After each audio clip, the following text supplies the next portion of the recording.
बिस्मिल्लाहिर्रहमानिर्रहीम। अस्सलाम वालेकुम नाज़रीन, आप देख रहे प्रोग्राम सिटी 10 में हूँ आपकी मेज़बान अन्ना यूसुफ। उम्मीद है जी आप ठीक ठाक होंगे और इसी दुआ के साथ हम प्रोग्राम का आगाज़ भी करेंगे जी।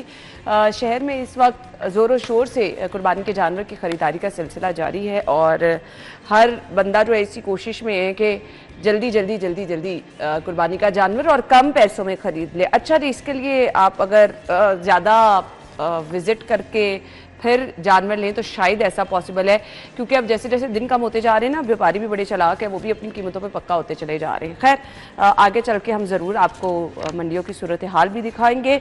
अच्छी खबर है जी उन लोगों के लिए जिन्होंने रेलवे के थ्रू जाना है जी दूसरे शहरों में। पाकिस्तान रेलवेज़ ने बड़ी ईद पर मुसाफिरों के लिए रिलीफ दिया है और क्या है जी, तीनों दिन ट्रेनों में रियायत का ऐलान किया गया है। मुसाफिरों को जो है करंट बुकिंग पर 20% रियायत दी जाएगी, यानी वो लोग जिन्होंने ट्रेन का सफर करना है ईद के 3 दिन उनको 20% डिस्काउंट दिया जाएगा। पाकिस्तान रेलवेज की जानिब से ये ईद पर जो है वो तोहफा दिया गया है। इस सहूलत का इतलाक जो है ईद की स्पेशल ट्रेन पर नहीं होगा, यानी जो स्पेशल ट्रेन चलाई जा रही है उस पर नहीं होगा, तो फिर मेरे ख्याल से उसका ऐसा इतना फ़ायदा भी नहीं होगा। चलिए जी एक एक कमेंट अपने रिपोर्टर से ले लेते हैं। आमिर रज़ा खान साहब और हसन अली ने ज्वाइन किया है। अस्सलाम वालेकुम। वालेकुम अस्सलाम। हसन अली क्या कहेंगे इस पर? देखें ये एक ना बड़ा अच्छा वो इकदाम है। असल में ईद की स्पेशल ट्रेन जो है ना, देखें वो पहले चलाई जाती हैं। अच्छा। और उनकी बुकिंग भी पहले होती है। ये ईद के जो 3 दिन अगर किसी भी ट्रेन पे कोई ट्रेवल करेगा, कोई जाना चाहेगा एक जगह से, यानी 3 दिन ईद के 3 दिन जो है उस पे ये 20%। अच्छा, बड़े चालाक है। उस पे तो मेरे ख्याल से पहले लोग चले जाते हैं ईद मनाने के लिए, तो उस पे तो 3 दिन वैसे ही बहुत कम लोग जो है वो, लेकिन बहुत से लोग ऐसे भी होते हैं कि जो कुर्बानी वगैरह करके उसके बाद अपने रिश्तेदारों के भी जाना होता है, तो जिन्होंने एक शहर से दूसरे शहर, जैसे अगर मैं बात करूँ लाहौर से इस्लामाबाद की, तो ये एक अच्छा इनिशिएटिव है। लेकिन ये अगर पहले दिया जाता और ख़ास तौर पे जो ईद स्पेशल ट्रेन्स हैं उनको दिया जाता तो ज़्यादा बेहतर था, उससे ज़्यादा अवाम जो है वो मुस्तफ़ीद होते। सही। चले आमिर भाई। हाँ, मेरा नहीं ख्याल इसका फ़ायदा होता है। खाली जाती है ट्रेनें, ये तो खाली जा रही हैं तो चलो बिठा लो। और बचपन में मोटा आमिर भाई मेरा ख्याल है इसी वजह से ये फैसला किया गया कि लोग इस पर ट्रैवल करें, क्योंकि ट्रेनें खाली नहीं, खाली ट्रेनें जाती तो इसमें 20% दे भी दी रहा है, तो कोई खातमताई की कब्र पे लात नहीं मारी इन्होंने। ये ऐसे ही है, बस फ्रॉड सा एक होती है, हर साल ये करते हैं, छोटी ईद पे भी बड़ी ईद पे भी। हमने बड़ी ख़ास रियायत वो है कि आप ट्रेनों की तादाद में इजाफा करें। इस वक्त जो ट्रांसपोर्टर के हाथों लुट रहा है बंदा, वो आपकी ट्रेन पर आपके बिना रियायत वाला नहीं, बिना रियायत सफ़र करे, यानी वो फिर भी उसको 50% रियायत होगी बस के मुकाबले में होती है। अच्छा, ये और आप सफर भी आप ये काम कर दें, आप ट्रेनों की तादाद बढ़ा दें, आप उनकी डब्बों की तादाद बढ़ा दें। आप भाई खुदा का वास्ता है, ये पब्लिक ट्रांसपोर्टर्स जो ये प्राइवेट ट्रांसपोर्टर्स हैं, पब्लिक ट्रांसपोर्ट कह रहा हूँ, जो प्राइवेट ट्रांसपोर्टर्स हैं, इस माफिया के हाथों लोगों की जान बचाएं। उनकी जान वैसे ही ख़तरे में है क्योंकि ड्राइवर इन दिनों में 24, 26, 36 घंटे काम करते हैं, सोते ही नहीं है। और मैंने तो एक ड्राइवर के साथ ऐसा इत्तेफाक हुआ कि वो सूटा लगाता था और सूटा लगाने के बाद अपने टांग पर उसको गुल वो बंद करता था, तो वो जला हुआ थी उसकी टांग जगह जगह। नींद ना आए? मैंने कहा ये क्या है? कहता है जी क्योंकि नींद ना आए। अंदाजा करें। मैंने सफ़र किया उसके साथ और फिर मैंने कहा तुम्हें नींद नहीं आएगी, तुम ये काम ना कर, तो मैं तेरे साथ बातें करता रहता हूँ। फिर मैंने उसको अपनी मधुर आवाज में किशोर कुमार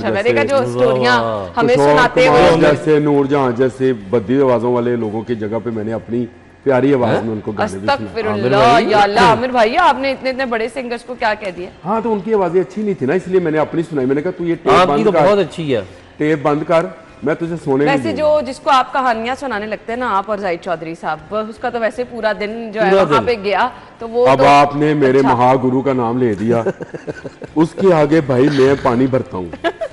वो जितनी बातें करता है उसके आप दुनिया का कोई टॉपिक ले आए, और मैं अगर कहूँ कि मेरे जो आमिर भाई हमारे बचपन में पहुंच जाते हैं, वो मेरी बातें तालाब हैं, आपको इसका क्या मेरी बातें तालाब हैं, तो वो बहरुल काहल है। ये मैं बता, काहली से मैंने कहा है, काहल है, काम भी कोई नहीं करता। नहीं आमिर गल्लाएं भाई ऐसे करता। ना करें। आमिर भाई एक आमिर भाई ऐसे ना ऐलाने करें। जंग ना करें उनके साथ। खैर चलिए। आपने शुरू किया, मैंने कब नहीं, शुरू मैंने किया? तो सिर्फ बात की थी, आप तो मतलब उन पे तनकीद ही करना शुरू नहीं, कर आमिर दिया। भाई, ये आप गलत बात है। पर्सनल ग्रज निकालना शुरू हो गए हैं।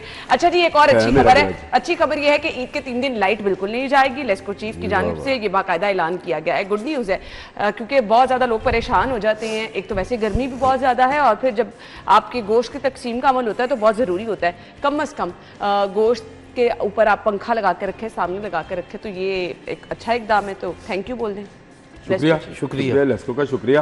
लेस्को वैसे चीफ सुबह का फजर वेले गई हुई सी बत्ती। नहीं, अभी ईद शुरू भी नहीं हुई आमिर तो भाई, नहीं, मतलब छोड़ो, खुदा का मैं मौका है, यार मैं ईद के परसों 3 है। दिन की मैंने ये बात कर रही हूँ। कहा, आपकी मैंने ये ईद आज कहा तो नहीं शुरू हो कि गई? भाई मैंने कहा सुबह फजर के वक्त गई हुई थी इनकी ईद मेरे शुरू भी हो गई। ईद के 3 दिन की बात मेरे तो हुई। खैर हमेशा ईद ही रहती है और हर रात शब बारात है। अब उसका मतलब ना माशाल्लाह। पूछेगा। लेकिन मामला ये है कि सुबह जब मैं फजर के लिए उठा तो लाइट चली गई और तकरीबन पौने घंटे के बाद वापस आई थी। मैंने बताया है, सिर्फ मैंने ये तो नहीं कहा कि ईद के दिन है और लाइट है। चलें जी, ट्रैफिक वार्डन्स अब सबूत के साथ बताएंगे कि आया वो चालान क्यों कर रहे हैं। पहले तो मुझे समझ नहीं आ रही क्या ये मुमकिन बना पाएंगे हम कि हर चौक चौराहे में, माजरत के साथ बहुत सारी जगहों पर मुझे लगता है ये हमारे दफ्तर के पास वाले इशारे पर अशद ज़रूरत है यहाँ पर ट्रैफिक वार्डन की। वहाँ ट्रैफिक वार्डन नहीं है, अशद ज़रूरत है वहाँ पे सिग्नल ठीक करने की। भाई पहले ये कर लें, फिर कैमरे भी लगा लें। ये बीइंग ड्राइवर मैं ये चीज़ जो है ना बहुत ज़्यादा महसूस करती हूँ कि बहुत जगहों पर आपके, चाहे वो ट्रैफिक पुलिस की रिस्पॉन्सिबिलिटी नहीं है भाई, आपके ये टिपा की रिस्पॉन्सिबिलिटी है, बट पहले ये मामला ठीक होंगे तब आप कैमरे लगाएं। मैं यहाँ 10 मिनट इंतजार करती रहती हूँ कि कब ये लाइट ग्रीन होगी। वो रेड तो हो जाती है, पता नहीं उसकी ग्रीन लाइट के साथ क्या मसला है। बस मैं अंधों की तरह जब आगे वाली ट्रैफिक जाना शुरू करती है मैं भी जाना शुरू कर देती हूँ। बट उस पर अगर कोई वार्डन रोक के कैमरे के साथ मेरा चालान कर दे तो आमिर रजा खान साहब क्या करूंगी मैं? आपने बिल्कुल सही निशानदेही की। पिछले प्रोग्राम में भी मैंने ये निशानदेही की थी। नहीं, वो ग्रीन लाइट उसकी खराब है, लेकिन अजीब मजाक है। ये कैमरे जो हैं मेरी प्राइवेसी पे भी खलल डालेंगे। पता नहीं मैं गाड़ी में किस हालत में बैठा हूँ, आमिर भाई कौन किस हालत में बैठा। इसमें सीरियस आप क्या सब लोग जो हैं, नहीं, ये संजीदा मामला, आप हर नहीं चीज को संजीदा मजाक में मामला मत है, लेके इसमें जाओ। मजाक नहीं है भाई, बिल्कुल मजाक नहीं है। मेरी प्राइवेसी हर्ट होगी आप जब कैमरा लेके मेरी गाड़ी के अंदर मारेंगे। आप अपनी शर्ट पे लगा है, तो शर्ट पे लगा हुआ वो कैमरा लेके आपकी गाड़ी के अंदर कोई नहीं आएगा। बाय द वे वो नहीं हुआ, जब वो जब झुकेगा, चालान के लिए आपको जब रोकेंगे तो झुकेगा, आपकी डिस्कशन नहीं जब झुकेगा तो तब अच्छा क्यों झुकेगा भाई? मतलब आपकी गाड़ी के अंदर आके आपने कुछ कभी गाड़ी का चलान नहीं कराया? आमिर भाई चलान कराते रहते हैं, आमिर भाई को ज्यादा पता। हाँ, आपको कोई किराया नहीं होगा, यहाँ लगा होगा कैमरा, वो आपकी गाड़ी सारा वो नोट कर रही होगी। बंदा किसी भी हालत में बैठा हो सकता है यार, इजी बैठा होता है ना, अपनी गाड़ी है उसकी। ये मजाक की बातें सही कह रही थी। असल बात यह है कि बड़ा अच्छा है, संजीदा मामला है, बड़ा अच्छा मामला है। इस तरह की चीजें और भी होनी चाहिए। मैं तो ये आमिर भाई कैसे अच्छा, नहीं बहुत अच्छा है। अगर इससे बेहतर आप सेफ्टी वाले सारे कैमरे एक्टिव कर लें तो वो ज्यादा बेहतर है। उससे भी चलान हुए, बेपनाह चलान अब भी हो रहे हैं और उससे लोगों ने फॉलो भी किया। आज के दिन भी चलान हो रहे हैं। ये कैमरा जो होता है ना, खबरदार आपको कैमरे की आंख देख रही है, ये एक तरह की खौफ की डेटरेंस है। अगर इससे बेहतर मेरे ख्याल से ज्यादा खौफजदा हम हो गए थे जब चलान आना शुरू हुए ना सेफ सिटी के कैमरे, हम उससे ज्यादा बेहतर था। मजे की बात यह है कि ये कैमरे उसी के साथ इंटीग्रेटेड भी होंगे। अच्छा, हाँ, इसमें चलान जो आएगा उसमें वायलेशन की तस्वीर भी आ जाएगी। अच्छे खासे पैसे लगा लिए, इतना पैसा भी नहीं लगता अब तो बहुत सस्ता हो गया ये कैमरा। आमिर भाई एक बात है, अब ये कैमरा बड़ा सस्ता हो गया और जीपीएस के जरिए कंट्रोल होता है, उसके जरिए ये इंटरलिंक हो जाता है। आप लोगों को कभी हमें किसी जमाने में हमने खुफिया रिपोर्टिंग के लिए पेन कैमरा मंगवाए थे, इसको याद होगा शायद, बिल्कुल, और पता नहीं क्या वो डब्बी कैमरा मंगवाए थे और काफी तरह के वो टॉपी के अंदर वो एक शीशा सा लगा होता था, उसके अंदर से फिल्म बन जाया करती थी। वो वक्त आज से 15-20 साल पहले का वक्त था। अब तो ये इतना सस्ता मटेरियल हो गया है और इतना सस्ता इसको ऑपरेट करना हो गया है कि आप घर बैठे 50 कैमरे भी अपनी आंखों के सामने चलते हुए देख सकते हैं without any wire connection, wireless technology. हाँ, मेरे मोबाइल में है, मेरे पास घर कैमरा लगा है तो ऐसे ही आप देख लेते हो। तो बेटा ये इसमें ऐसी कोई बात नहीं है। मेरा ख्याल है जितने कैमरे हुए उतना अच्छा है। और वो जो हमने परसों एक डिस्कशन की थी फकीरों के हवाले से, वो दोबारा आ गए हैं, तो इन कैमरों में वो भी तो नजर आएंगे मांगते हुए। आमिर भाई मसला ये नहीं है ना, एक आम शहरी जो ड्राइव कर रहा है, अब आपके सिग्नल्स ही खराब है, अब आपके रोड में ही मसाइल हैं, तो फिर वो अलग चीज है। नहीं वो अलग कैसे है आमिर भाई, कैसे अलग है? नहीं, एक मिनट मेरी एक बात सुने, ये भाई सिग्नल वायलेशन के ऊपर जहाँ जहाँ कैमरे लगे हैं वहाँ साथ वो तस्वीर देते हैं। अगर उनका सिग्नल ख़राब हुए ना तो तस्वीर भी नहीं देते, उसे तस्वीर देना लाजमी है, ये हाई कोर्ट का है। अगर उनके कैमरे के अंदर आपने हेलमेट नहीं पहना हुआ तो आपने नहीं पहना हुआ ना, आपने पेट्रोल वाली टैंकी पे रखा था। आप बोल रहे थे, सॉरी मैं आपकी बात काट दी, आप बोल। आमिर भाई इसमें एक चीज़ है, देखें मेरी बात सुने, आपने पिछले दिनों इनकी गाड़ियों के ऊपर भी कैमरे लगवाए, उनका क्या फ़ायदा हुआ? आज तक कोई फ़ायदा हुआ? कोई फ़ायदा नहीं हुआ। दूसरी बात ये है, लगे थे, लगे नहीं लगे यार, हमने ही डिस्कस की थी ये खबर यहाँ बैठ के। आरपीयू के पता नहीं क्या है, उसके लगे थे कैमरे। इस पीआरयू उनके तो लगे हुए थे, उसके बाद इनके भी लगाए गए थे, मैंने देखे भी हैं ट्रैफिक पुलिस की गाड़ियों पे। लेकिन इसकी जगह पे वो जो आपने बात किया ना कि ट्रैफिक सिग्नल्स को ठीक कर दें, और साथ में अब जैसे ये वाला सिग्नल है, यहाँ पे ट्रैफिक वार्डन मौजूद होते हैं लेकिन वो चलान कर रहे होते हैं। जो लोडर गाड़ी यहाँ से निकलती है इंडस्ट्रियल स्टेट से, उसको रोक लेंगे, मोटरसाइकिल वालों को रोक लेंगे। हसन, हमारा मसला है ट्रैफिक कंट्रोल करना और ट्रैफिक कवानीन का पाबंद बनाना। उसका एक ही हल है। उसका हल ये है कि हर सिग्नल के ऊपर सेफ सिटी कैमरे लगे हों। जब लोगों के घरों में चलान जाएगा ना तो लोग खुद फॉलो करेंगे। किया सबने, हमने भी किया, सबने किया ना। बिल्कुल ऐसे। नहर के ऊपर एक स्पीड थी कैनाल के ऊपर कि 70 से ऊपर नहीं जाना। जहां जहां कैमरे लगे नजर आते हैं हम खुद बड़ा वहां पर वो सिटी में जो है वो 60 से ऊपर की स्पीड पे नहीं जाना। ये चलता रहा ना। सॉरी आपकी बात काटने लगा हूँ। सेफ सिटी उस घरों में चलान भेजता है जहाँ पे उसको नंबर प्लेट नजर आ जाए। अच्छा, लोगों ने क्या किया, उसके ऊपर स्टिकर्स लगा लिए काले रंग के, उस पे कार्रवाई होनी चाहिए। आपकी मोटरसाइकिलें, आपके शहर की आधी मोटरसाइकिलों की पिछले वाली नंबर प्लेट टूटी हुई है, तोड़ी गई है जानबूझ के। और मैंने एक वाकया सुनाया था कि मैंने अपने ड्राइवर को डांटा था, उसने मेरी गाड़ी का एक नंबर जो था उसको 2 को 8 बना दिया था पेन के साथ। कहता जी चलान नहीं होएगा। और मैं कहा यार मैं तो चाहना चलान होए, अगर तुमने इशारा काटा है चलान है, तुमने यार क्यों की? तो मैंने, मुझे वो नंबर प्लेट उसने, क्योंकि वो परमानेंट मार्कर से की थी, वो नंबर प्लेट चेंज कराना पड़ी। अब मुझे ये बताएं, जिसकी नंबर प्लेट टूटी हुई है उसको सेफ सिटी का कैमरा कुछ नहीं करेगा, उसमें आपका फिजिकल बंदा जो खड़ा है ना वो उसका चलान कर सकता है। सही बात है, बिल्कुल। वो करे, जब तक वो हेलमेट पहनने का वो वहां से सेफ सिटी पे आएगा, उसको तो नजर आ रहा है ना सामने, और उसका सबूत भी उसके पास है कैमरे की शक्ल में। जी बिल्कुल। तो मेरा हाल अगर कोई चीज बेहतर हो रही होती तो उसको कहना तो आमिर भाई चलें इसके साथ साथ फिर सेफ सिटी के कैमरे भी ये बिल्कुल ऑपरेशनल करें ना, और भी होने चाहिए। सेफ सिटी के कैमरे सोसाइटीज के अंदर भी होने चाहिए, सोसाइटीज के अंदर होने चाहिए। वहाँ जो वायलेशन होती है उसकी हर सिग्नल के ऊपर होने चाहिए, क्योंकि अगर कहीं पर नहीं तो ये अब पूरे शहर में जहाँ जहाँ वार्डन्स होंगे सबके पास कैमरे होंगे। नहीं, ये मेरा इनिशियली माल रोड से शुरू करेंगे। अच्छा, क्योंकि दरख्त सब कुछ ही मॉल रोड पे किया जाता है। अच्छा, मैं पता नहीं, हाँ सब कुछ मॉल रोड पे मॉल रोड पे किया जाता है। पीएचए बड़ा अच्छा काम कर रही है, वहाँ से दरख्त खत्म करके उसने लोहे के जंगले लगा के उनमें प्लास्टिक के गमले रखे हुए हैं, बेहतरीन डिजाइन। ये पीएचए की जानिब से लंग्स ऑफ लाहौर प्रोजेक्ट के तहत रावी किनारे भी पौधे लगाए जा रहे हैं। और बाकी भी लाहौर है भाईजान। हाँ, सिर्फ उसे लंग्स नहीं होंगे, इस इंसान की बॉडी के अंदर दिल होता है, और हमारा दिल जो है अंदरून शहर है, और उसका वहाँ पे चले जाए तो उसका एक मैदा होता है, और वो मैदा हमारा शालमी और अकबरी मंडी है। अच्छा, वहां से आपने जगहों का नाम ले रहे हैं जिनको कोई छेड़ता भी नहीं है। हाँ, छेड़ता, जिनकी तरफ कोई जाता भी नहीं जाता ही नहीं है। और एक उसका वोकल पॉइंट भी होता है जो उसका शुरू होता है गले से, वो हमारा ये वाला एरिया है जो आपका रायविंड रोड की तरफ और मुल्तान रोड की तरफ लगता है। खुदारा आप मोटरवे के साथ साथ लगे जो खतरनाक दरख्त हैं वो तो ख़त्म कर दे, सफ़ेदे के, और नहीं सफ़ेदे के अलावा भी बहुत दरख्त हैं, बहुत ज़्यादा।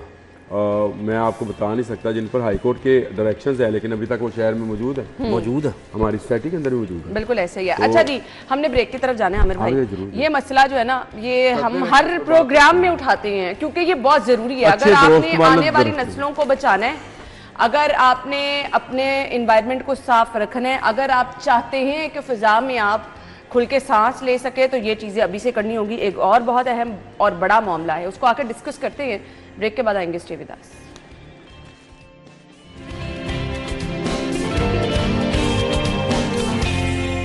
Welcome back once again. ये देखें जी, बड़ी मेहनत करके इकट्ठे किए हैं शॉपिंग बैग।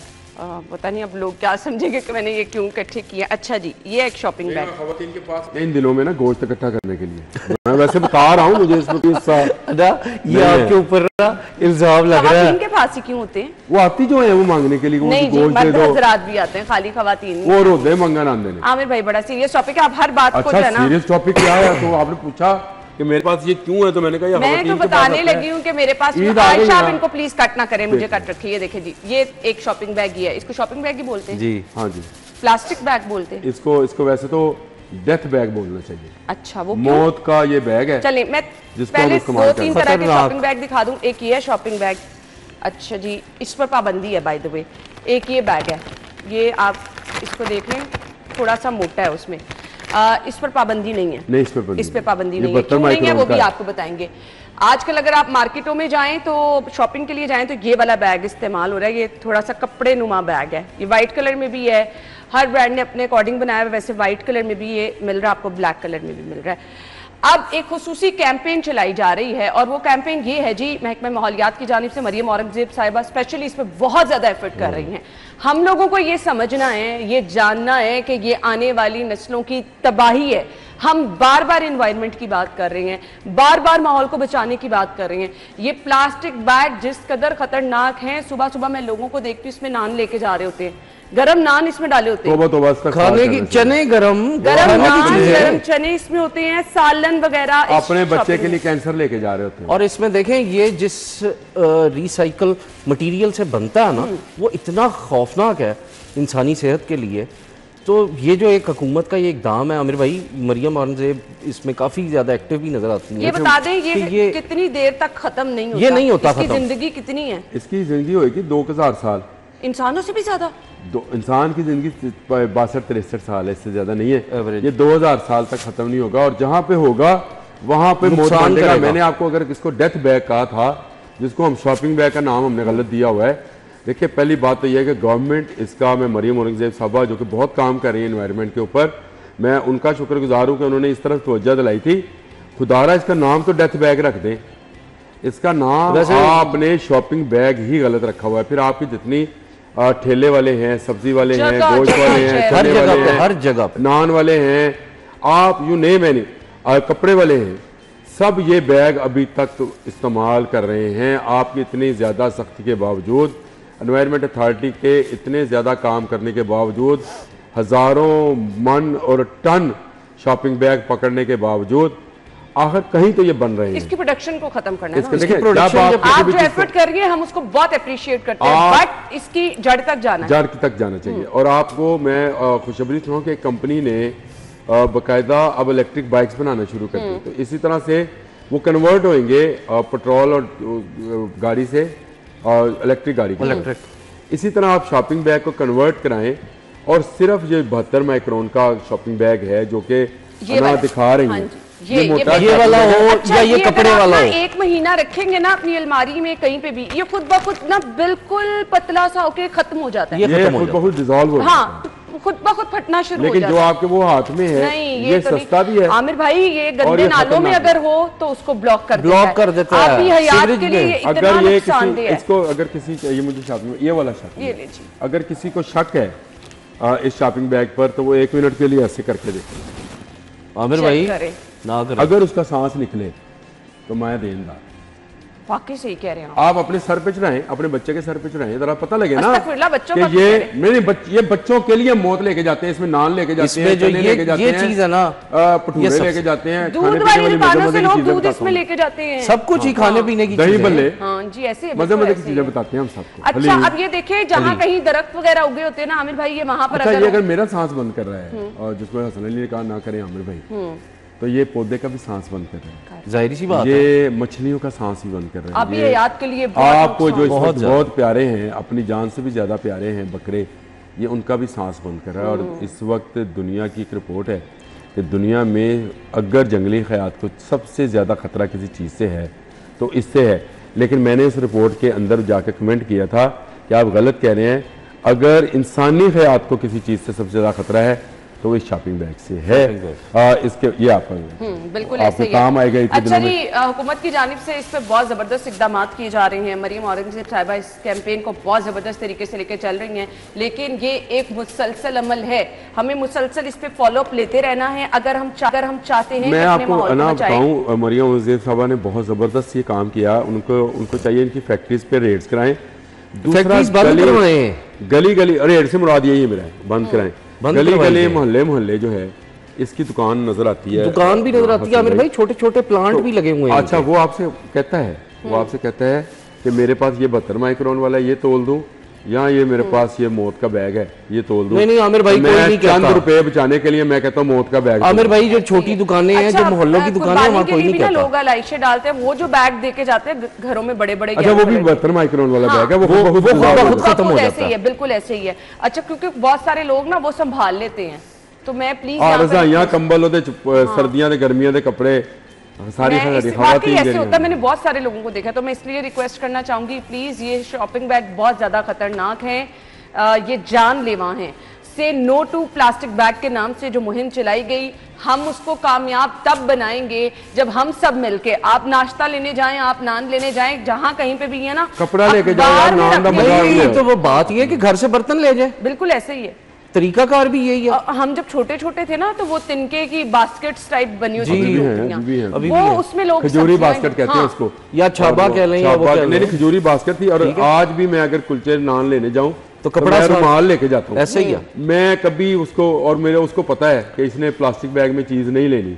अगर मैं कभी जाते हुए मुझे फोन आ जाए, अक्सर घर से आ जाता है, फलां चीज लेके आना, फलां चीज लेके आना, औरतों को घर बैठे नजर आता। अच्छा, वो करते रहते हैं फोन के, चीज लेके आई सारी, आपको सारी चीजें टाइम पे चाहिए। अच्छा, वो जो है फिर वो क्या करता है, वो मुझे खाकी कागज वाले लिफाफे में डालकर चीज देता है, उसको पता है इसने शॉपिंग बैग को। मौत अगर आपने अपने जिम्मे लगानी है तो ये चीजें जरूर इस्तेमाल करें। कैंसर का बड़ा सबब है, जब आप गरम चने इसमें डाल देंगे, गरम सालन, गरम नान, तो सोचिए आपके लिए किस कदर नुकसानदेह है। सो प्लीज हुकूमत की इस कैंपेन को, महकमा माहौलियात के इस कैंपेन को कामयाब बनाएं। ये आने वाली नस्लों के लिए तबाही है, आबी हयात के लिए बहुत बड़ी तबाही है। आपके दरख्त इससे जो है वो प्रॉपर तरीके से नशुमा नहीं कर सकते हैं।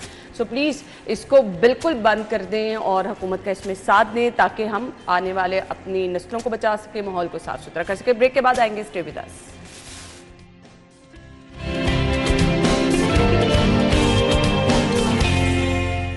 Welcome back. अगली खबर है जी, बल्दिया उज़्मा के बजट का तखमीना 17 अरब 80 करोड़ होगा। तनख्वाह और पेंशन की मद में 7.5 अरब रुपए रखे गए हैं। हसन अली, मौजे ही मौजे। वाकई अच्छा कह दिया आपने, ठीक है ना, यही कह सकते हैं और क्या कह सकते हैं। बात ये है, ये 17 अरब 80 करोड़ रुपए लगेंगे कहाँ पे? लगेंगे कहाँ, मैंने भी यही पूछना था। ठीक है, ठीक है। अगर हम पिछले सालों का बजट देख लें तो शहर में क्या ऐसा किया गया कि जिससे हम ये कह सकें कि ये लगे हैं। हम एक सिंपल सी मिसाल लेते हैं, रात के टाइम पे हमारे ही रिपोर्टर्स जो हैं वो तकरीबन डेली खबर दे रहे होते हैं कि फलाने इलाके में लाइट नहीं है, हादसात होते हैं, ठीक है, ट्रैफिक वो जो स्ट्रीट लाइट्स हैं वो मौजूद नहीं है। ये बल्दिया की जिम्मेदारी है ना, म्युनिसिपल कॉर्पोरेशन के। ये इनका काम गली मोहल्लों की सतह पर काम करना होता है, ये बजट उसके लिए मंजूर, ये उसके लिए है ना। देखें, स्ट्रीट लाइट्स हैं या और तरक्याती काम है, ये उनके लिए बजट है। ऐसे ही है। तो ये कहाँ पे किसी जगह पे लगता नजर आया? नहीं नजर आया। हम क्या, तो इसको हम यही कहेंगे कि ये मौजे ही मौजे है, ठीक है, ये इनकी मौज है। और अल्टीमेटली होगा क्या, जब ये अगला जो माली साल शुरू होगा उसमें इनको ये बजट मिल जाएगा। अच्छा, खबर में ये भी लिखा है, नक्शा फीस की मद में 40 करोड़ रुपए का इजाफा मुतवक्को है। Swimming pool registration fees 1 lakh रुपए कर दी गई है। ये क्या आमिर भाई? वो ये जो आपने स्पोर्ट्स कम्प्लेक्स नहीं बनाए थे, अच्छा, उसके जो स्विमिंग पूल्स हैं, इसी तरह से एलडीए के भी हैं, बल्दिया के भी हैं। नहीं, बल्दिया के भी स्विमिंग पूल। ये मेरा जो एक ख्याल है, नहीं, ये सारे स्पोर्ट्स कॉम्प्लेक्स वाले अगर आप कह रहे हैं वो एलडीए के। ये मेरा ख्याल है कि ये जो मुख्तलिफ जगह पे नहीं बने हुए स्विमिंग पूल जैसे, तो इनके भी होंगे ना, इसीलिए तो रजिस्ट्रेशन। नहीं, जो प्राइवेट बने हुए हैं ये उनकी रजिस्ट्रेशन है आमिर भाई। जो प्राइवेट बने हुए हैं मुझे बताएं, उनकी रजिस्ट्रेशन एलडीए क्यों नहीं? अगर आपकी सोसाइटी के अंदर या मेरी सोसाइटी के अंदर है तो एलडीए करेगी उसको रजिस्टर। अब ये देखो ना, इनके अपने स्विमिंग पूल्स होंगे फिर, या तो ये लगता मुझे यही है। बिल्कुल, अगर आप पब्लिक वहां पे जाना चाहती है, नहाना चाहती है, तो वो उसके लिए 1 लाख रुपए रजिस्टर कराएंगे, अपनी मेंबरशिप कराएंगे। अच्छा, उसके रजिस्ट्रेशन। लेकिन अगर नया स्विमिंग पूल बनाना है तो फिर वो तो एलडीए से इजाजत लेगा। अगर घर में भी बनाना है तो नक्शे में शामिल होगा ना, वो तो नक्शे में शामिल हो जाएगा ना। यही तो मैं कह रहा हूँ आपसे। फिर मुझे तो लगता है कि ये शायद ये स्विमिंग पूल वो हैं। नहीं, ये आमिर भाई वो होंगे कि जो अच्छा, स्विमिंग पूल को छोड़ दे, बल्दिया उज़्मा के बजट पे आ जाएं। तैयार कर लिया गया है बजट तखमीना। क्या क्या किया जाता है इन पैसों पता नहीं ये तैयार कैसे कर लिया गया, अभी तो वफाकी बजट नहीं आया, सूबाई बजट नहीं आया, सुबह हम यही बात पैसे कर रहे एलोकेट थे। नहीं हुए। नहीं आमिर भाई ये तजावीज दी है ना इन्होंने यार तजावीज भी हो तो ये तो इसमें तो मुझे लगता है जैसे तैयार कर लिया गया है वो बजट। बजट उन्होंने तैयार करके 17 अरब 80 करोड़ आमिर रुपए भाई ये का पीएनडी को भेजा होगा ना इन्होंने कि ये हमें हमें इतना ये बजट दरकार चाहिए, है। हमें ये दरकार तो ये है, भी इसकी लिखना तजावीज दी होंगी ना तजावीज होंगी, बस एक ठीक प्लानिंग है, है। इस पर अभी ये मंजूर होगा तो ये किया क्या जाता तो है आमिर भाई इसमें? मंजूर हो ही जाना है कि आपकी जितनी आप क्या स्ट्रीट लाइट्स हैं, जितनी आपकी रोड्स इंफ्रास्ट्रक्चर्स हैं, जितना आपकी वो मरम्मत का काम जो है, मोहल्लों की है अच्छा ठीक फुटपाथ, है, गली मोहल्ले का कैसे काम इंश्योर जितना है। किया जाता है? क्योंकि मुझे तो बहुत सारे, मैं तो अपनी गली में लाइट, मेन रोड पे लाइट नहीं है, मैं इसमें आपको ना मैं बताऊं सबसे ज्यादा खर्चा तो इनकी तनख्वाहों का होगा। तनख्वाहें और पेंशन जो है ना ये जो ये देखे ना आमिर भाई, लिखा तो हुआ। नॉन डेवलपमेंट जो फंड होएगा ना, ज्यादा पैसा तो उसमें चला जाएगा। तनख्वाहों और पेंशन की मद में 7 अरब रुपए। हेलो, तो फिर अब सही कहा हसन ने, मौजे मौजे। महकमा स्पेशलाइज्ड हेल्थ का गैर तरक्याती बजट 337 अरब, तनख्वाहों की मद में 124, अद्वियात की खरीदारी के लिए 58 अरब, अस्पतालों को चलाने के लिए 3 अरब 20 करोड़ तलब किए गए हैं। आमिर रजा खान साहब, अच्छी ठीक है, पहले मेरे गैर तरक्याती फंड वही है जो आपकी तनख्वाहों के फंड से देखे ना 124 अरब। तनख्वाहों की मद आप में है। सिर्फ तनख्वाहों का ले जाएंगे, हाँ बिल्कुल। तो आप मुझे बताएं कि बाकी लोगों के पास क्या पैसा बचेगा? आमिर आपने भाई, पैसा क्या देना है? सबसे बड़ी बात यह है कि अब कुछ लोगों की तनख्वाहें भी नेचुरल नहीं हैं, मैं ये नहीं कहता सबकी। सरकारी मुलाजमीन में भी आपने कुछ लोगों की तनख्वाहें इस तरह से रखी हुई है कि वो लाखों में बन जाती हैं, और कुछ लोग बेचारे अरसे दराज से अपनी तरक्कियों और अपनी तनख्वाहों के मद में रोते रहते हैं। ये पसंद बल्कि नापसंद की इस बुनियाद पर होता है। दफ़ा आप खुद देखो ना, इस दफ़ा आपने जो तनख्वाहें भेजी हैं टीचर्स की, उसमें से आपने कटौती कर ली, किसी का 20,000, किसी का 30,000, किसी का 15, ईद का मौके के ऊपर ये मैं बात कर रहा हूँ। और कुछ महकमे ऐसे हैं, जैसे अभी हमने पहले बल्दियाती महकमे का पढ़ा कि जी 7 अरब रुपया, 7.5 अरब रुपया तनख्वाह और पेंशन की मद में ही चला जाएगा। इसी तरह ये स्पेशलाइज्ड हेल्थ है, इसकी इनका 124 अरब जो है वो तनख्वाहों में जाएगा, हाँ। और अद्वियात की खरीदारी के लिए आमिर भाई 58 अरब से वही तो कह रही हूँ, 124 तनख्वाह, वो यानी तनख्वाह आप की मद में देखो ज्यादा है। डबल से भी ज्यादा उनकी तनख्वाहें हैं। तनख्वाहें हैं। और उसको रखने, ये वैसे ही है जैसे किसी ने बताया था कि किसी ने एक सरकारी महकमे के अंदर एक घड़ा रखवा दिया कि लोग ठंडा पानी पियेंगे, उसके ऊपर फिर एक इंचार्ज आ गया, उस इंचार्ज को मॉनिटरिंग के लिए एक चौकीदार आ गया, चौकीदार की मॉनिटरिंग के लिए एक ऊपर सुपरवाइजर आ गया, फिर सुपरवेयर आ गया, फिर वो वैक्सीन आ गया। तो उस एक 35 रुपये के घड़े के लिए 35,000 रुपये के मुलाजमीन रख लिए गए। ये एक कहानी है पुरानी, अंग्रेज़ दौर की कहानी बनाई हुई किसी ने, तो उसमें अब तो खैर घड़ा महंगा होएगा। हाँ जी, इतना भी नहीं अच्छा, होगा आमिर भाई। लेकिन ये वैसा ही सूरत हाल है कि आपने 58 अरब की अद्वियात के लिए 124 अरब के बंदे रखे हुए हैं। सही बात है। तो आप ये मुल्क कैसे तरक्की करे, ये मुल्क के लोग कैसे काम करें, कैसे यहाँ पे लोगों को सेहत की सहूलतें मिलें? हमारी तो भाई समझ से सारा सिस्टम ही बाहर होता चला जा रहा है। अगर आप 17 अरब में से ज़्यादातर पैसे अपनी तनख्वाह और पेंशनों में ले जाएंगे तो पब्लिक के हिस्से में क्या आएगा? हम किस चीज़ का कारपोरेशन टैक्स देते हैं? सही कह रही इस बात का कि आपकी स्ट्रीट लाइट्स बंद है, इस बात का कि फुटपाथ टूटे हुए हैं। कल मैं इचरा बाज़ार की रोड देख रहा था, किसी ने कोई उस पर वीलॉग बनाया हुआ था और बड़ा उसको आइडियलाइज करके, मरियम भी गई थी वहाँ पे, आपको याद होगा, वो जितनी टफ टाइल्स लगी थी सब उखड़ी पड़ी हैं, कहीं पानी खड़ा है, कहीं गंद मचा हुआ है, वहाँ ना सफाई थी ना। अब इस पर क्या कहा जाए कि आपने ये गलियां बाजार, ये इसने सही कहा था कि आपकी गलियों बाजारों के लिए ये फंड होता है, तो वहाँ तो आपने खर्च नहीं करना, और इसमें भी आपने ठेकेदारों के हिस्से, कमीशने या आप निकालें तो वहाँ के हिस्से में कुछ भी नहीं आना। ये बंदर बांट है, वो आपने कहानी सुनी कि 2 बकरियां अपनी रोटी लेगी बंदर के पास, तो उसने वजन पूरा करने के लिए पहले एक तरफ से काटा, फिर दूसरी तरफ से, और करते करते सारी रोटी खा गया, और यही हाल अवाम की बकरी ज़िबा होने के लिए सिर्फ। बिल्कुल और ये वही मामला है इस बंदर आवाम बांट के में। मसाइल वहाँ के वहाँ रहेंगे और जेबों में वो वहीं तनख्वाहों की रहेंगे। मद में पैसे जाते रहेंगे। हम ब्रेक के बाद वापस आएंगे, स्टे विद अस।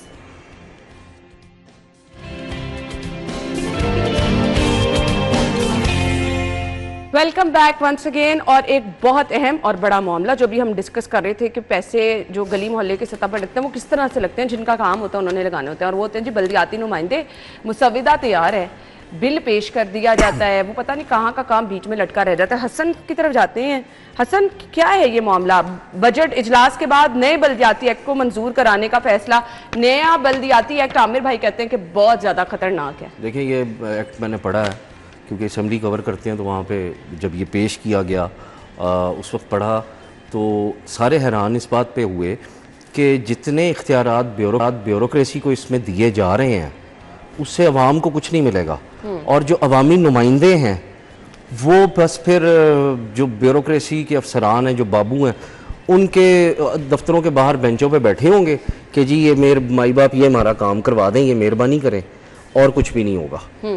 इसका ये जो लाया जा रहा है ये मार्च में पेश किया गया था। उसके बाद होता ये है कि ये जो कमेटी है उसको मज़ीद तजावीज़ के लिए उसको रेफ़र किया गया। वो आज तक जो कमेटी है वो दोबारा से इसको पेश नहीं कर सकी कि क्या तजावीज़ मज़ीद आई हैं और इसमें क्या क्या अमेंडमेंट्स की जा रही हैं। अब वो सामने आएगा तो पता चलेगा, लेकिन अगर तो ये वही बिल पास करवाएंगे असम्बली से, जो कि कोशिश है, हुकूमत की पूरी कोशिश है कि ये वही बिल पास करवाएं, क्योंकि पिछले दिनों इन्होंने कोशिश की थी लेकिन अपोजिशन की जानिब से कोरम पूरा ना होने की निशानदेही की गई और वो इजलास ख़त्म हो गया।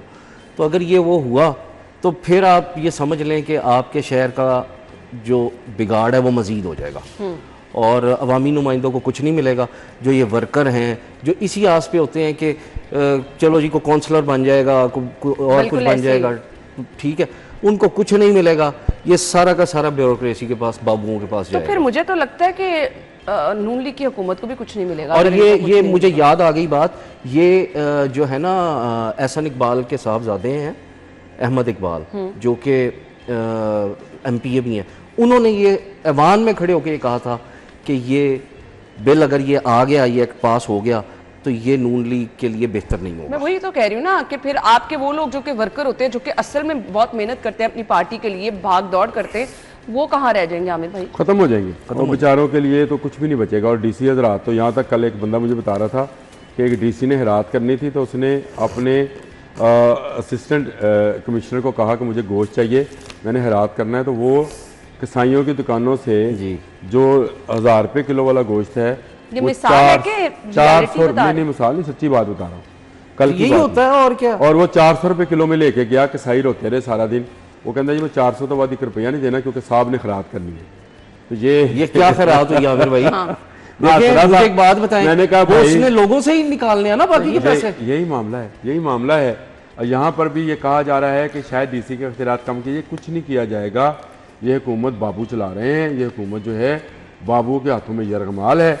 और ये मैं आप याद रखें, मैंने एक दफ़ा इन्ना लिल्लाह व इन्ना इलैहि राजिऊन पढ़ चुका हूँ मुस्लिम लीग नून पे, अगर ये बिल पास हो गया, अगर ये बिल पास हो, मैंने उस दिन याद है आपको, मैंने बुलंद आवाज़ में ये पढ़ा था। मैंने कहा था ये नून लीग अपने मौत के परवाने पे दस्तखत करेगी अगर ये बिल इसी सूरत में पेश हुआ और पास हो गया, क्योंकि इसमें तमाम अख्तियारात DCs के जाएंगे।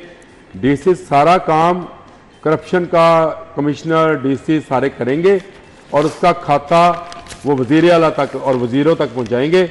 और उसके बाद जो अवाम है वो इनको बोलेंगे, इनकी दुआइयाँ देंगे। काउंसलर और चेयरमैन और ये डिप्टी चेयरमैन जो हैं, ये तो बेचारे एक बॉल पॉइंट लेने के लिए DC की दरवाजे के बाहर कतार बने, जैसे अंग्रेज़ दौर में नहीं खड़े होते थे कि साहब बहादुर आएंगे। अगर किसी ने वो इंडियन फिल्म है देखनी है तो देख लें, लगान फिल्म देखनी है, और जिसमें वो साहब बहादुर जो था वो जूते पॉलिश भी कराता और ठुड्डे भी मारता है ज़ोर ज़ोर से। ये आपके काउंसलर्स को, आपके चेयरमैन को, मेरे अगर मुस्लिम लीग नून के वर्कर ये प्रोग्राम सुन रहे हैं तो खुदारा इस इलेक्शंस में हिस्सा ना लीजिएगा। आपको दोनों तरफ से जूते पड़ने हैं। एक तरफ से ये बाबू जूते मारेंगे, दूसरी तरफ से अवाम, हम अवाम जो हैं ये आपकी धुलाई कर रहे होंगे कि आपको वोट दिया है। हाँ। ये वोटरों को घरों से लाने वाले लोग हैं जो ला के लाइनों में लगवा कर वोट डलवाते हैं। आमिर भाई ये प्रिजाइडिंग ऑफिसर होते हैं, सब कुछ करते हैं, एजेंट बनते हैं। इनको बेख्तियार करके एक नाम का ओहदा दे रहे हैं जिसका कोई काम नहीं होगा, जिसके पास कोई बजट नहीं होगा, जिसके पास इख्तियार ही नहीं होगा। अगर ये बिल आ गया तो याद रखिए ये मौत के परवाने पे दस्तखत है कि मुस्लिम लीग नून का नाम आप शायद तारीख में सुना करें, वो माशरती लोगों की किताब में तो आजकल क्यों है। इसको हसन क्या पिछला बल्दियाती निज़ाम जो है वो इनको वो क्या नाकाम होता नजर आ रहा है? ये बदकिस्मती ये है कि ये पिछले अगर हम बात करें तो ये जो पिछली हुकूमत थी बुज़दार साहब वाली, उसमें भी एक एक्ट जो है वो नया लाया गया था और उसमें भी इसी किस्म की चीज़ें थी। वो भी मंजूर हुआ और उसके बाद लेकिन ये कि उस पर अमल दरामद नहीं हो सका। अब उसको मज़ीद तरमीम करके सारा कुछ किया जा रहा है। बेसिकली जो इस वक्त अगर हम बात करें तो मुझे नहीं लगता कि ये बल्दियाती इंतखाबात इस साल में हो सकेंगे, क्योंकि देखें अगर ये बिल फ़र्ज़ करें कि ये एक्ट जो है ये अगर ये पास हो भी जाता है उसके बाद बहुत लंबा प्रोसेस है। और चले हम फिर दुआ करते हैं कि ये ना ही हो। ना हो, हाँ, ये बहुत बेहतर जब है। आवाम का इसमें भला नहीं है तो क्यों नहीं तो फिर ना लटका होएगा, रहे, तब भी वो तो- संविदा बंद रहे। आमिर भाई आमिर भाई वो कबूल है, वो कबूल अभी है। भी तो डीसी कमिश्नर, हाँ सही कह रही वो है, कबूल है। सही कह रही है। फिर सही इनकी बात असेंबली है। बनेगी, इनका खर्चा शुरू हो जाएगा, बिल्कुल। इनकी गाड़ियां, इनके पेट्रोल, सारा कुछ है। ये भी शुरू हो जाएगा। इसको निकाल ही दें। इससे मेरा बेहतर ख्याल है, ना ही हो तो बेहतर अगर है। आप नहीं चाहते आवाम की अच्छा खिदमत जी, एक करना। और खबर, क्योंकि मुझे लगता है कि ये पब्लिक इंटरेस्ट की है, 5वीं खबर पे मैं आ रही हूँ। न्यूरो इंस्टीट्यूट में 24 घंटे MRI की सहूलत। बात है। ये बहुत बड़ा इकदाम है अगर मिल जाएगी ये सहूलत, क्योंकि लोगों को लंबी कतारों में लगना पड़ता है। MRI जिन लोगों ने करानी होती है, Punjab institute of neuro sciences में बिला तातुल MRI टेस्ट की सहूलत के हामिल पहले सरकारी अस्पताल का एजाज है। आमिर भाई कैसे देखते हैं? बड़ा अच्छा है, अच्छी बात है। और सरकारी हॉस्पिटल के टेस्ट जो हैं, कल मुझे एक बंदा बता रहा था कि PIC के टेस्ट सबसे अच्छे हैं। मुझे भी ये पता नो चला डाउट। है। अच्छा, और कह रहा है कि कई प्राइवेट आपके लाहौर की लेबॉर्टरियां हैं जो बड़ी अपने बड़ी टेस्ट मशहूर- वहां से रात को जाके करवाते हैं और लाइनों में लग के वहां से टेस्ट होके अपनी मोहर लगा के हमें दे रहे होते हैं। तो मेरा ख्याल है कि अगर सरकारी हॉस्पिटल्स में ये MRI टेस्ट जैसे 24 घंटे न्यूरो वो ये काम है, कंपैरेटिवली पैसे भी कम हैं। दिमाग का वो काम है कि जिसमें आप समझे कि बहुत ही, डॉक्टरी में अगर किसी को मैं बरीक काम कहता हूँ ना, दिमाग का है। और गो सर्जन्स को कहा जाता है कि ये कसाई होते हैं, ये तो काटने पे इनको दरेग नहीं आता, लेकिन दिमाग ऐसी चीज़ है जिसको खोलना और जिसको बंद करना और जिस पर काम करना इंतहाई मुश्किल है, काम है। और उसके टेस्ट भी बहुत मुश्किल है। MRI ये जो वेन्स होती है ना बालों से भी बारीक होती बहुत हैं। बारीक होती है, बहुत ज़्यादा। हज़ारों करोड़ों वेन्स है। तो इस पे अगर आप ये काम कर रहे हैं कि 24 घंटे आप सहूलत फराम कर रहे हैं, तो मेरा ख्याल है लाइन्स का अब खात्मा हो जाना चाहिए। बाकी सरकारी हॉस्पिटल में भी आप 24 घंटे ताकि कर दे, उसकी खुदा का वजह वास्ता है। देखें, ताकि सारा बोझ इस पे ना पड़े। इस पे ना पड़े, बिल्कुल सही कह रहे हैं। तो इस पे और मेरे ख्याल से इस पे मेरे ख्याल जो वहाँ के लोग एडमिट पेशेंट ज्यादा प्रेफर भी उन्हीं को ही किया डॉक्टर जाए। आसफ बशीर को वैसे हमें करना चाहिए, जिन्होंने ये इकदाम ये किया है। बहुत ये बड़ा उनका कारनामा है बड़ा उनका, कारनामा। बहुत बड़ा बहुत अच्छी कारनामा बात है, है। क्योंकि MRI के लिए लोगों को महीनों भी इंतजार करना पड़ता था। मैं जर्नल की बात करें, क्योंकि यहाँ पर बहुत ये सारे डॉक्टर लोगों ने- बशीर के बेटे तो नहीं है, मुझे खैर जी, उन्हीं इसका के अंदाजा बेटे हैं, है। बिल्कुल उन्हीं के बेटे हैं ना। बिल्कुल और उन्हीं के बेटे। बशीर हमारे न्यूरो, शो में आ भी अगर आप चुके हैं। जेल रोड से गुजरे तो आपको सर्विसेज हॉस्पिटल के सामने बशीर इंस्टीट्यूट न्यूरो साइंस, बिल्कुल वो पेट्रोल पंप के बहुत साथ। बड़े डॉक्टर गुजरे, डॉक्टर बिल्कुल। जुमा और डॉक्टर बशीर, दो डॉक्टर जो हैं न्यूरो के बहुत बड़े। बिल्कुल, और ये उनके साहबजादे हैं जिनकी तरफ से इनिशिएटिव लिया गया, सो वी रियली अप्रिशिएट, बहुत अच्छा इकदाम है जी। लास्ट मिनट है जी, चलिए जी हम वाइंड अप ही कर लेते हैं। ये अच्छा इकदाम उठाया गया, और मेरे ख्याल से जिस तरह हसन ने कहा कि बाकी अस्पतालों में भी होना चाहिए, ताकि सरकारी अस्पतालों का जो असल मकसद होता है ना, आवाम को सहूलत देना ही होता है, और वो ये सहूलत आखिरी इसी मिनट तरह भी से- इसलिए ले जाना है। मैं आपको बताऊं, आपको सिर्फ एक मशवरा देना है कि भाई कुर्बानी का जानवर सेहतमंद लीजिएगा, ये खूबसूरत देकर लूट ना जाइएगा, और ज्यादा खाना ये भी नहीं है। हज़ारों रुपए कुर्बानी किलो का आमिर भाई ये भी गोश्त, कह दें। हज़ारों रुपए किलो का गोश्त जो है, ये जब पकता है तो किलो ही पकता है। ये आपको कोई 1 किलो के हांडी में डालने के तो बाद 10 जानवर किलो अच्छा लेने निकलता के लिए नहीं पैसे है। भी तो अच्छे होने चाहिए नहीं ना, नहीं, जिसके पैसे पास अच्छा जानवर normal सेहतमंद लें, मैं आपको बताऊं इसमें बिल्कुल आप तरद्दुद न कीजिएगा। और दूसरा, कुछ मुतबरक नामों को लेकर जानवर बेचे जाते हैं, इससे खुदारा ये मैं ये समझता हूँ कि ये इस धोखे में ना आए ये आमिर भाई, धोखे में ना सीधी सी ये बात है। बिल्कुल ऐसे ये बचपन में उसे तेजाब के साथ कर देते हैं और उसके बाद वो उसको महंगे दामों बेचना। अगर उस पर वाकई मुतबारक नाम मौजूद है तो उसको तो ज़िबा ही नहीं करना चाहिए। बिल्कुल ऐसे ही है। और उसको बाकी गंदगी में अच्छा बिठाना नहीं मशवरा चाहिए। इन्होंने दे दिया, और वो जो शॉपिंग बैग यहाँ सारे इकट्ठे किए थे बैग में चले गए हैं, ये भी मैं बता आपके बैग में? आपके बैग आमिर में भाई के बैग में मेरा बैग कहाँ पे आ ये गया? कैमरे ने जो है ना आमिर सारी भाई चीजें रिकॉर्ड कर ली हैं। गोश्त So सारा good luck, आपने इकट्ठा करना है। गुड लक उसके लिए। थैंक यू सो मच, आप लोगों के वक्त का शुक्रिया। ब्रेक और हेडलाइंस के बाद आएंगे, स्टे विद अस।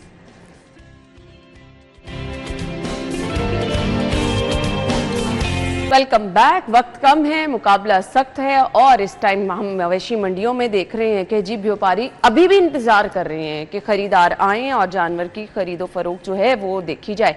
अच्छा जी, मॉर्निंग में कुछ ऐसे होता है, मसरूफियात है ना, अभी बहुत सारे लोग तो चले गए अपने शहरों में, बट अभी कल से बाकायदा छुट्टियों का आगाज़ हो रहा है। सो शाम के टाइम हम देखते हैं प्रॉपर मंडियों में रश होता है। तो अभी की सिचुएशन आपको दिखाएंगे, घर बैठे या दफातर में बैठे हम थोड़ी सी आपके लिए आसानी कर देते हैं, आपको मुख्तलिफ मंडियों में ट्रेंड क्या है वो बता देते हैं, इंतज़ामात कैसे हैं वो बता देते हैं, और इसके अलावा कौन सी मंडी में बड़ा जानवर ज़्यादा है, छोटा जानवर ज़्यादा है, कीमतें क्या क्या हैं। जी सबसे बड़ा इशू इस टाइम ये चल रहा है जी, बड़े जानवर की कीमत क्या है, छोटे जानवर की कीमत क्या है। बड़ा मुश्किल है लोगों के लिए इस टाइम जानवर की खरीदारी। काना काछा मंडी का रुख करेंगे, जहां पर आपको बकरे भी नज़र आ रहे हैं, बैल भी नज़र आ रहे हैं। अगर मनाजिर हैं तो आयशा ज़रा स्क्रीन पर दिखा दें, थोड़ा सा मैं उसको देख कर एलेबोरेट कर देती हूँ कि किस तरह से वहाँ पर जानवर तो मौजूद हैं, अभी ख़रीदार थोड़े कम हैं। थोड़ा सा अर्ली मॉर्निंग का टाइम है, हो सकता है टाइम जैसे जैसे वक्त गुजरता है। अच्छा जी, हमारे रिपोर्टर तलहा वहाँ पर है, उनकी तरफ चले जाते हैं। तलहा, सबसे पहले तो कुछ इंतजामात के हवाले से मैं पूछना चाहूँगी, कैसे यहाँ पर इंतजामात हैं मंडी में, ओवरऑल कैसे इंतजामात दिख रहे हैं जानवरों के लिए? ख़रीदार जो आ रहे हैं उनके लिए भी इंतजामात होने चाहिए, पानी, चारा, जानवरों के लिए तमाम व्यापारियों के इंतजामात क्या बेहतर हैं इस दफ़ा? जी बिल्कुल, इस वक्त मैं काना काचा LDA मवेशी मंडी में मौजूद हूँ। अगर सबसे पहले इंतज़ामात के बारे में बताएं तो यहाँ पर जो इंतज़ामिया है उनकी जानिब से बताया गया है कि यहाँ पर जो व्यापारी हजरात हैं उनके लिए जगह जो कि मुख्तस की गई है, उनको टेंट की सहूलत दी जा रही है, उसके बाद पानी की सहूलत भी दी जा रही है, पराली और दूसरी जो बुनियादी चीज़ें हैं उसकी सहूलत दी जा रही है। यहाँ पर बाथरूम भी बनाए हैं और मुख्तलिफ़ किस्म के कैंप हैं जिसमें जानवरों के डॉक्टर भी बैठे हुए हैं। 1122 का भी जो कि हादसात की सूरत में यहाँ पर कैंप लगाया गया, पुलिस का महकमा वो भी मौजूद है। लेकिन यहाँ पर जो बैंक की तरफ से ऑनलाइन ट्रांजैक्शन का सिलसिला शुरू किया गया था, अब वो 2 दिन से बंद नज़र आ रहा है। कोई बैंक यहाँ पर मौजूद नहीं है जो QR कोड के ज़रिए यहाँ पर जो ट्रांजैक्शन है उसको जो कि यकीनी बना सके। इंतज़ामात के हवाले से व्यापारी हजरात के भी मिले जुले जो कि रिस्पॉन्स और तासुरात पे सामने आते हैं। कुछ की जानिब से शिकवे भी किए जा रहे हैं और कुछ की जानिब चलिए तलहा, आपके पीछे मुझे खरीदार लग रहा है कि कोई जानवर की खरीदारी के लिए आए हैं, जरा इनसे बातचीत करें। क्या खरीदने के लिए आए हैं? बड़ा जानवर, छोटा जानवर, इनका बजट क्या है और मंडी में ट्रेंड क्या है? जरा बातचीत करें इनसे। बिल्कुल ठीक है सर, आप बताइएगा आप क्या खरीदने आए हैं और इसका क्या रेट मांग रहे हैं, आप क्या रेट लगा रहे हैं? 25 लाख रुपया जनाब रेट मांग रहे हैं। 25 लाख रुपया। तो अभी क्या देख रहे हैं ओवरऑल मंडी में क्या सूरत हाल है? तलहा, जरा अपने कैमरामैन को कहें कि हमें जो है ना थोड़ा सा जानवर भी दिखा दे। 25 लाख का जानवर मैं देखना चाह रही हूँ, मेरे तो एकदम से दिल को कुछ हो रहा है, पानी भी पीती। बिल्कुल बिल्कुल ठीक है, मेरे कैमरामैन अहमद अली अगर आपको ये दिखाएं तो 25 लाख का जानवर है। इसकी 25, ये मक्खी चीना जानवर है, इसका तकरीबन कितना, ये कौन भाई आइएगा जरा इसके बारे में बताइएगा कि ये क्या है, कितना इसका वजन कितना है और इसके इतने ज्यादा पैसे क्यों मांगे जा रहे हैं? भाईजान ये जो नस्ल है ना ये है चोलिस्तानी बच्चा है। अच्छा। इसकी हाइट माशाल्लाह चेक करें, पूरी 6 फुट इसकी हाइट है, चोलिस्तानी बछड़ा है। इसकी जो वज़न है ना, इसका वज़न वो कम से कम इसका 25 मन इसका वज़न है, कम से कम। 25 लाख क्यों मांगा जा रहा है? 1 लाख 1 मन के हिसाब से, या क्या कोई मेहनत ज्यादा करते हैं आप, क्या खिलाते हैं? सर वो असल बात ये है कि ये जो कुर्बानी का जानवर होता है ना, ये खूबसूरती के पैसे होते हैं। ये जानवर को हम ऐसे पालते हैं कि जैसे माँ छिले में बच्चे को नहीं पालती, ऐसे हम जानवर तैयार करते हैं। तो ये तो हम इस मरतबा इधर लाहौर में जानवर लेके आए, इतना रेट ही नहीं लग रहा, वरना यही जानवर हमारे कराची होते तो डबल। कहाँ से हैं आप? कराची वाली साइड से हैं? नहीं, हम कराची वाली साइड पे नहीं आए, फार्म मेरा है नकीबाबाद में, कसूर नकीबाबाद में मेरा फार्म है। अच्छा तलहा, अब मेरी बात सुने, 25 लाख तो मुझे बहुत मुश्किल लग रहा है, जरा इनसे पूछें कि इनका रेट कहाँ तक आ जाएगा। अब देखे ना स्क्रीन पर, अगर कोई इतना प्यारा जानवर देख रहा है तो वो काना काछा मंडी का अगर रुख करता है, यही जानवर खरीदने आता है, तो इनसे पूछ ले मिनिमम ये कितने पैसे कम करेंगे, एंड क्या है इनकी प्राइस, ताकि वो लोग जो कि इंटरेस्टेड हैं वो आ जाएं। 25 लाख तो बहुत ज्यादा है। अच्छा भाई, मुझे ये बताइएगा कि 25 लाख काफ़ी ज़्यादा रकम है। आप ये बताइएगा कौन सी ऐसी अमाउंट है जो आप बताएं टीवी के ऊपर कि किसी को अगर पसंद आ रहा है ये तो वो खरीदने आ जाए नियत के साथ। 25 लाख तो बहुत ही ज़्यादा है। आप वो फाइनल बताएं कि जिसमें आप इसको बेच देंगे, जो जिसमें आपको नुकसान भी ना हो और आपका जानवर भी अच्छा बिक जाए। क्या रेट है, वो क्या रेट देंगे? एक रेट बता दें यार। अगर कोई भाई वीडियो देख के आएगा ना, आपकी वीडियो मुझे दिखाएगा कि भाई आपने ये वीडियो पे हमें बताया कि इस रेट पे हमें दे दें, तो उसको हम ये जानवर जो है ना वो 12 लाख रुपए का दे दें, 50% डिस्काउंट जी। 12 लाख रुपया वो कह रहे हैं कि फाइनल इसका करेंगे, तकरीबन 25 मन। अब और क्या चाहिए? ये जो आपके पीछे खरीदार है इन्हीं का ही रेट करवा दे तलहा, इनका भला कर दें, इनसे कहें 12 लाख में तो खरीद ले, अच्छा जानवर है। रेट लगा दें आप, 12 लाख पे कर दिए अब तो इन्होंने। इनको हम 8 लाख रुपए दे। 8 लाख रुपए, इधर आ जाए सर, 8 लाख रुपया लगा दिया आपका, खड़े करे, क्या करना है? यही बात है, दरअसल जो लाहौरी है ना, इनको अच्छी चीज़ों का पता ही नहीं है। अच्छा। हमने तो सोचा था कि यार लाहौरी जो है ये बड़े जिंदा दिली लोग होते हैं, ये चीज़ सोच के हम इधर लाहौर में आए हैं जानवर लेके। जो हमारे जानवर है पूरी मंडी से माशाल्लाह बेहतरीन जानवर है, कराची वाले माल है, लेकिन लोग पैसे क्या करेंगे, थोड़ा ऊपर नीचे होंगे। अगर आपने देना इसको 9 लाख रुपया देंगे हम। 9 लाख के आसपास कोई रकम कर लो यार, बड़ा ज्यादा अच्छा रेट लग रहा है। पिछले साल तो 9 लाख में बहुत बड़े बड़े जानवर थे, कोई कर लें, कोई रेट मिल रहा है आपको, बताएं क्या सर करना 9 लाख रुपए ना अगर देखा जाए तो इसकी अमाउंट लोग 9 लाख रुपए कुछ भी नहीं है। जैसे इसके ऊपर खर्चा आया ना वो उसे क्या कैलकुलेशन करना है? अब रेट बनाएं, आप ये बताएं। मक्खी चीना है, ये राजस्थानी है, चोलिस्तानी है, जो भी है, गुस्से में भी है, मुझे रेट बताएं अब क्या करना। सर गुस्से में तो आना ही है। जब 9 लाख लगा दिया भाई, 9 लाख। जब आपने इसका रेट गलत लगाना है उसने गुस्सा तो करना ही है कि भाई मालिक ने इतनी मेहनत की है तो रेट उसको मिल ही नहीं रहा। ये मैं जरा इनसे दूर हो जाऊं थोड़ा। बैल गुस्सा कर रहा नहीं, मालिक गुस्सा कर रहा। मालिक गुस्सा कर रहा है यार, कोई रेट कर लें। अब क्या करना? रेट यार 12 लाख रुपए मांग रहा नहीं, हूँ। कम करें, इसको कम कर ले, मेरे कहने पे कम कर ले। आपके कहने पे चले आप 11 लाख रुपए दे दें। 11 लाख कह रहे हैं? नहीं, 9.5 लाख से अगर देना तो 9.5 में आप डन करें। पैसे निकालें आप, जरा टोकन शोकन देना उन्हें नजर ले जी तलहा, अगर तो 9.5 में आप करा देते तो मेरे ख्याल से इस बाबरकत काम में सवाब के हकदार आप भी ठहरेंगे। हम वापस आएंगे एक ब्रेक के बाद, हमारे साथ रहिएगा।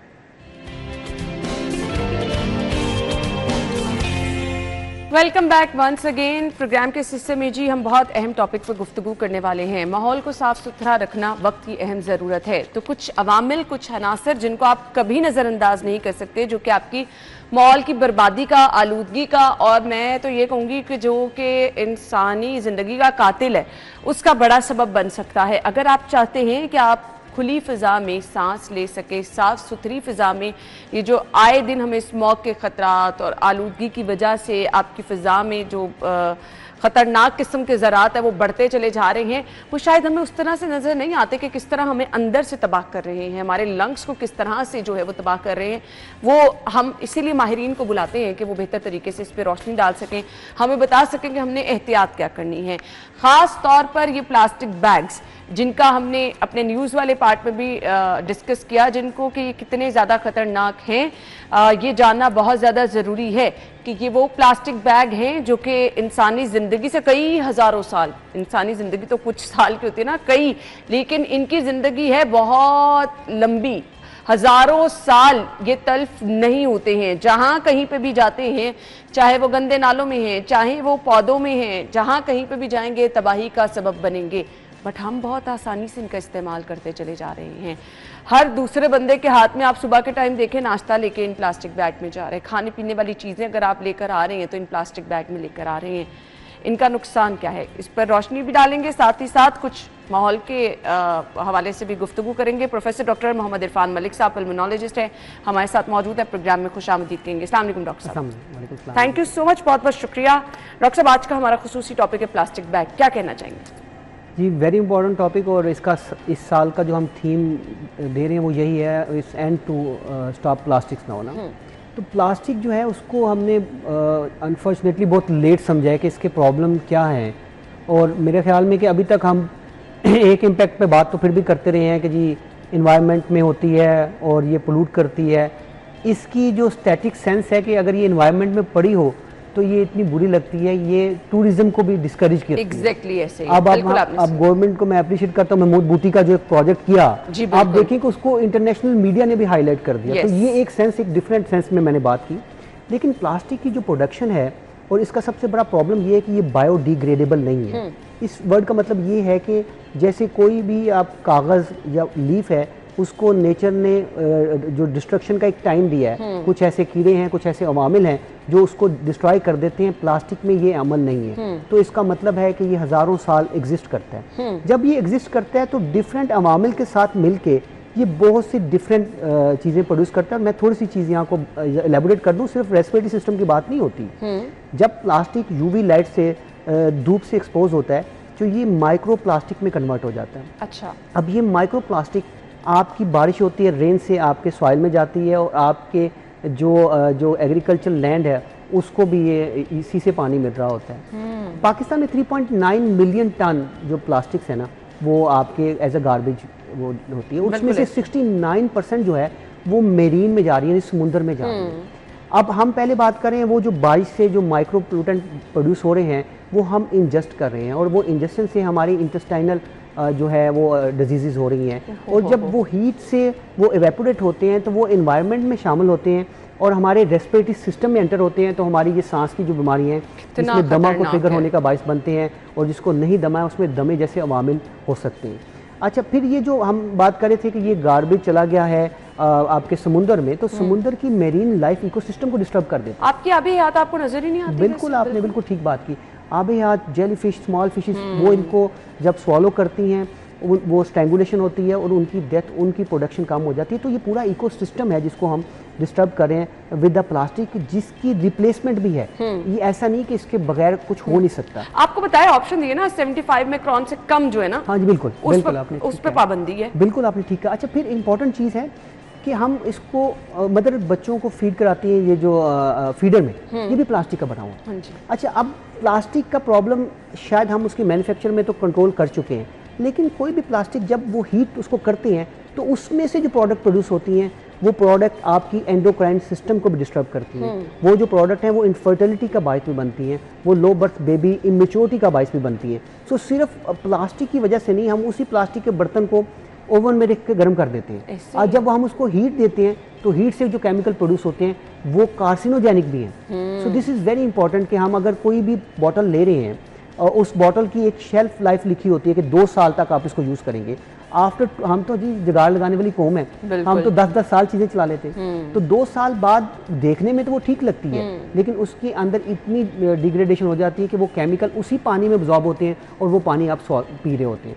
सो ये एक डिफरेंट विशेष साइकिल है हर अंदाज में। अगर आप इसको देखें, अब आप कुर्बानी होनी है, आपने शॉपर जो है वो प्लास्टिक के आपने देने हैं, और वो शॉपर जो है आप पहले तो उसको डिस्करेज होना चाहिए, और वो शॉपर जो है वो एक दफ़ा यूज़ नहीं, मल्टीपल टाइम यूज़ हो रहे हैं। तो हमें इन चीज़ों को समझना चाहिए कि प्लास्टिक सिर्फ सांस के लिए नहीं, आपकी इंटेस्टाइन के लिए नहीं, आपके एंडोक्राइन सिस्टम के लिए भी डिस्टर्बेंस का बायस बन रही है, हार्ट डिजीज़ भी इससे हो रही है। बिल्कुल। तो डॉक्टर साहब, उन लोगों के बारे में क्या ख्याल है जो सुबह सुबह गर्म नान प्लास्टिक के शॉपिंग बैग में लेके जा रहे हैं, चने, इवन मैं बहुत सारे लोगों को देखती हूँ, ये जगह जगह जो ठेले लगे हैं खाने पीने वाली बहुत सारी चीज़ें जो असल में जैसे बन रही होती हैं शॉपिंग बैग में डाल के आप उनको दे रहे होते हैं। देखिए बिल्कुल, तो आपको मैंने बताया, और देखिए वो गर्म है, तो हीट जब मिक्स करेगी प्लास्टिक के साथ तो फिर वो केमिकल रिएक्शन है जिससे अगली कॉम्प्लिकेशन स्टार्ट होगी। सो ये तो कल्चर बदलने की बात है। देखिए एंड में अक्सर हम प्रोग्राम में एक बात करते हैं, एंड वही है जो हमारी नेचर हम करते हैं। आपको पता है कि हम वो स्टेनलेस स्टील का वो लेते थे, वो जो जिसमें चीज़ें पड़ी होती थी, एक नीचे रोटी पड़ी है, ऊपर फलां पड़ा, टिफिन बना, वो जो टिफिन टाइप बना होता है। हमने वो कल्चर ही खत्म कर दिया। अब आपने जब डेली पानी पीना है, वो पानी के अगर आप एक बॉटल ही स्टील की ले लेंगे या गिलास चले टूट जाता है, हम उसमें डालें, स्टील की ले लेंगे तो आप उस सारे हैजर्ड से उसको ब्रेक कर देते हैं। This is not difficult. ये वो कल्चर है जो भी सोसाइटी ने दोबारा अपनाना है। बदकिस्मती हमारी यही है कि हम अपनी नेचर से दूर होते, कुछ शो ऑफ करने के लिए, कुछ अपने इजीनेस के लिए मिल जाता है, हमने ये चीज़ें अनफॉर्चुनेटली। और लेकिन आप ये देखें कि ये थोड़ी सी आपकी ज़िंदगी को अगर इजी बनाती है तो बहुत सारे मसाइल का सबब भी बनती है। डॉक्टर साहब हमारे साथ मौजूद हैं, ब्रेक लेंगे, ब्रेक के बाद ज्वाइन करेंगे। Stay with us. Welcome back once again. So doctor साहब, आपसे मैं ये भी जानना चाहूँगी, आजकल ना हर दूसरा बंदा मुझे खांसी करता नज़र आ रहा है, किसी ना किस्म की एलर्जी का शिकार है। क्या वजूहत हैं, क्यों ये मसाइल बढ़ते चले जा रहे हैं, बच्चों में बड़ों में बहुत ज़्यादा देखने में आ रहे हैं? देखिए ऐसा सवाल है जहाँ पे हम अगर नाम भी बताए ना तो सवाल अक्सर महफिल के ना पल्मोनोलॉजिस्ट के ही हो रहे होते हैं कि डॉक्टर साहब खांसी ठीक नहीं हो रही। It's been 12 year of my practice, private practice और गवर्नमेंट सेटअप की मैं अगर बातें करूँ, हमने जो देखा तो अक्सर मैं बात कोट करता हूँ कि जब हम स्टूडेंट हुआ करते तो कहते थे ये सीजनल एक स्पेशलिटी।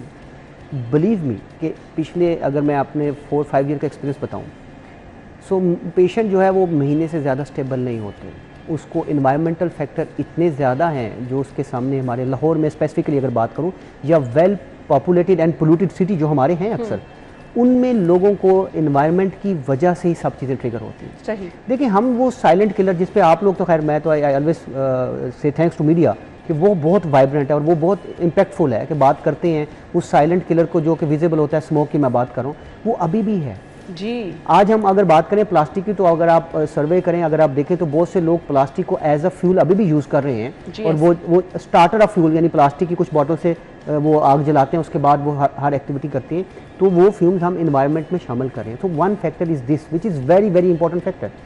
दूसरा फैक्टर जो मैं समझता हूँ वो अनप्रडिक्टेबल आपका ये वेदर है। Suddenly you have the heat wave and the next day आपकी वेरिएशन इतनी टेम्परेचर की है जो हमारी जो ह्यूमन जो बॉडी है वो उसकी फिजियोलॉजी उसके साथ एडजस्ट नहीं करती। सही। फिर जो प्रॉब्लम बहुत आम हो गया जिसपे again thankful to Punjab government specifically, जो वेपिंग है जिसको हमने समझ लिया था कि ये बिल्कुल हार्मलेस है, ऐसा नहीं है, उसने हमारे रेस्पिरेटरी सिस्टम को बहुत डिस्टर्ब किया। फिर आपकी जंक फूड का बहुत बड़ा रोल इसमें है, and most importantly up and above जिसको हम समझते नहीं है, that is sleep. Lack of sleep आपकी इम्यूनिटी को डिस्टर्ब करती है। तो बहुत से अवामिल तो ऐसे हैं जो हमने खुद अपने लिए क्रिएट किए हैं। बदकिस्मती से हमारा जो कल्चर, जो ये जो गाड़ियों का एक घर से 4-4 गाड़ियों का निकलना, और बाइक में अभी तक वो यूरो 5 इंजन जिसको हम समझते हैं बहुत एक एक्स्ट्राऑर्डिनरी टेक्नोलॉजी है, वो हम यूज़ करें और वो भी नहीं यूज़ करें। और एक बाइक जिसकी लाइफ ही मेरे ख्याल में अब जो डिस्पोजेबल बाइक हमारे बनना शुरू हो गए, वही इंजन जो है वही रिपेयर होते हैं। उसके लिए भी एक अच्छी गवर्नमेंट ने अब जो कैंपेन स्टार्ट की है कि मिशन टेस्टिंग हो रही है, तो चीज़ें तो कुछ ऐसी नज़र आ रही हैं कि कुछ ना कुछ प्रैक्टिकलिटी अब स्टार्ट हो गई है। तो एक्सपेक्टेशन ये है कि ये ना समझें कि आज आप कर रहे हैं तो कल इम्पैक्ट लेंगे, इट विल टेक टाइम। बिल्कुल ऐसे ही है, और अगर आज ही से आप ये चीज़ें शुरू करेंगे ना तो आगे जाके इसके नतीजे आपको बेहतर नज़र आएंगे।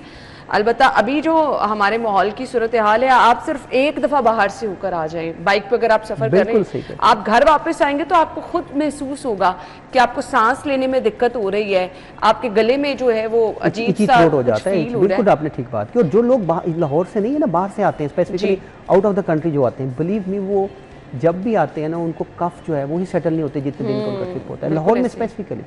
तो ये लम्हा फिक्री है हमारे लिए, और ये हमारा अपना शहर है। हमें दरख्त लगाने का कल्चर आम होना चाहिए, इंडोर आउटडोर। ये मैं अभी देख रहा था, बेशक ये आर्टिफिशियल है, लुक्स वेरी नाइस। ये यही एक ज़िंदगी है जो आपको ज़िंदगी दे सकती है। बिल्कुल। सो ना सिर्फ खूबसूरती में इजाफा करते हैं बल्कि आपकी ज़िंदगी की क्वालिटी में भी जो है ना बेहतरी लेकर आते हैं। इनको आपने अपने घरों में, अपने इर्द गिर्द जितना आप ये दरख्त लगा सकते हैं आपको लगाने चाहिए। अच्छा जी, कुछ बात करते हैं उन लोगों के हवाले से जो स्मोकिंग करते हैं। वेप पे हमने बात की, पाबंदी लगाई गई है सीएम साहिबा की जानिब से खुसूसी तौर पे। इसके खतरात की भी बात करेंगे और ये हमारे लिए कितने खतरनाक हैं, किन लोगों के लिए ये बहुत ज़्यादा अलार्मिंग है, उस पर बात करते हैं। ब्रेक के बाद आते हैं।